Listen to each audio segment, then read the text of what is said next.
9h tout pile, bienvenue si vous nous rejoignez pour le journal de Mathieu Carman avec à la une François Bayrou qui va engager sa responsabilité et celle de son gouvernement. Il dégainera demain le 49.3 pour faire passer le budget 2025. Les oppositions censureront-elles le gouvernement? Nicolas Doménac tentera de répondre à cette épineuse question. Dans l'actualité également, la menace de taxes sur les produits français de Donald Trump inquiète les patrons qui exportent de plus en plus outre-Atlantique. Cela pourrait peser lourdement sur le luxe, le vin, mais encore l'aéronautique. Et puis nous irons dans un instant en Savoie. Après l'éboulement de plusieurs blocs de roches, plusieurs centaines de personnes ont été hébergées. La route menant aux stations de ski a été bloquée pendant plusieurs heures. Nous saurons d'ailleurs avec Séverine Agi dans ce journal. Il est 7h59, on vous souhaite un excellent réveil et une bonne journée ce matin. Merci d'avoir choisi LCI. Un nouveau journal avec Amal Laoui. À la une, semaine à haut risque pour François Bayrou. Le Premier ministre va avoir recours au 49.3 pour faire adopter les budgets de l'État et de la Sécurité sociale. Son gouvernement va-t-il échapper à la censure? On retrouvera Léonard Attal à Matignon. Dans un contexte de tension diplomatique, le président algérien dénonce le climat délétère entre l'Algérie et la France et pose ses conditions pour reprendre le dialogue. Explication dans un instant.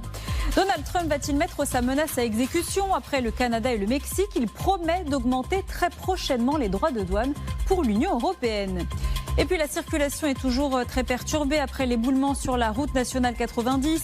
Cette route qui mène aux stations de ski de la Tarentaise ne sera pas rouverte pour le début des vacances d'hiver. Vous entendrez le préfet de Savoie.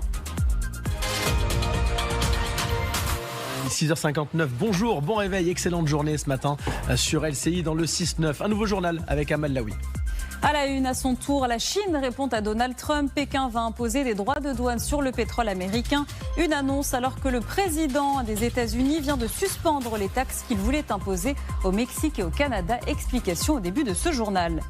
Le budget a été adopté hier par 49.3. Quels sont les principaux changements? Vont-ils avoir un impact sur votre pouvoir d'achat? Reportage dans ce journal. En cette journée de lutte contre le cancer, des associations mettent en garde contre les dangers de l'aspartame pour la santé. Se substituer au sucre serait cancérigène selon l'OMS. Et puis c'est officiel, Juliette Binoche sera la présidente du jury de la 78e édition du Festival de Cannes. On en parle avec Ségolène Alouni. Merci d'être avec nous ce matin, il est 7h59. Un nouveau journal dans le 6-9 avec Amal Laoui. À la une, Donald Trump veut que les États-Unis prennent le contrôle de Gaza. Il dit aussi vouloir transformer l'enclave palestinienne en Côte d'Azur du Moyen-Orient. On retrouvera Justine Jankowski, notre correspondante à Washington. Après bientôt 3 ans de guerre, se dirige-t-on vers la fin des conflits en Ukraine? Volodymyr Zelensky se dit prêt à discuter avec Vladimir Poutine pour mettre fin à cette guerre. Un élève a été poignardé hier dans l'enceinte de son lycée à Bagnols en région parisienne. Son agresseur a été interpellé. Que s'est-il passé? Notre équipe est sur place. Et puis les motions de censure déposées par la France Insoumise seront examinées aujourd'hui à l'Assemblée. Sans les votes du PS et du RN, le gouvernement de François Bayrou s'offre un sursis. Explication avec notre envoyée spéciale Hélène Bonnet. Merci surtout de nous rejoindre ce matin sur LCI. On vous souhaite une excellente journée. Il est 7h59. Les titres d'un nouveau journal avec Amal Laoui. À la une, il est immoral d'être milliardaire. Ce sont les mots de Jean-Luc Mélenchon, le chef de file de la France Insoumise en meeting à Angers. S'est attaqué une nouvelle fois aux ultra-riches et au libéralisme. On en parle avec Swazi Kemener.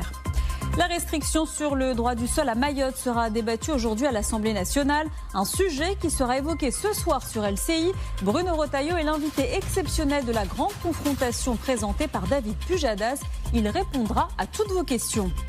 L'épidémie de grippe ralentit pour la première fois depuis le début de l'hiver. Une baisse qui concerne toutes les classes d'âge, alors que les enfants sont particulièrement touchés cette année. Y aura-t-il bientôt un Nutri-Score pour les produits ménagers? Une mesure proposée par l'Agence de sécurité sanitaire. Objectif, évaluer la toxicité de ces produits. Reportage dans un instant.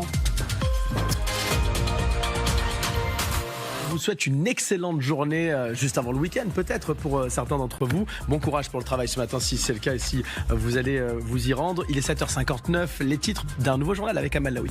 À la une, le droit du sol va être durci à Mayotte. Le ministre de l'Intérieur Bruno Retailleau, invité hier soir sur LCI, se dit prêt à élargir les restrictions d'obtention de la nationalité française sur tout le territoire, vous l'entendrez.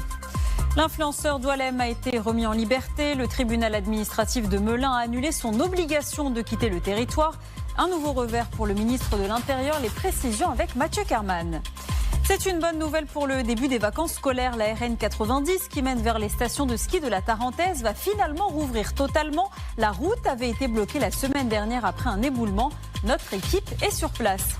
Et puis une goutte froide qui mêle des précipitations s'abat sur le nord-ouest du pays. 26 départements sont placés en vigilance jaune, neige et verglas. On retrouvera Lucas Barbier à Alençon.